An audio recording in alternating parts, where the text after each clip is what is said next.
شارع داير الناحيه عند تراب سيدي خلف، او لو انت ماشي في شارع جلال الدين كده انت في منشيه السلام، واحده من اقدم المناطق في مدينه المحله الكبرى. ازاي بقى عندنا منطقه اسمها منشيه السلام؟ تعالوا نشوف راي الناس. حضرتك احنا فين؟ منشية السلام. طب حضرتك تعرف ليه اتسمت بالاسم ده؟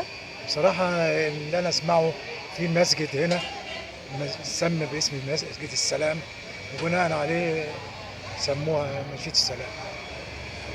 منشية السلام. طب حضرتك تعرف ليه اتسمت كده بالاسم ده؟ لا والله. هو احنا فين؟ منشية السلام. طب حضرتك تعرف ليه اتسمت بالاسم ده؟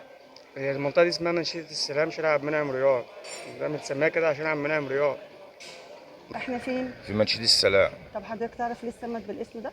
عشان جامع السلام. منشية السلام بدأ العمران يظهر فيها عام 1915. اتسمت منشية السلام نسبة إلى مسجد السلام، وده كان أحد أكبر مساجد مدينة المحلة الكبرى بعد المتولي والتوبة والحنفي. اللي بناه هو الشيخ محمد، وده رجل دين من صعيد مصر، جاء قعد في شمال المدينة أو في منطقة السلام بعد كده يعني، وكان في القرن السابع الهجري. من هنا ظهرت اسم منشية السلام اللي حاليا جزء من مدينة المحلة الكبرى.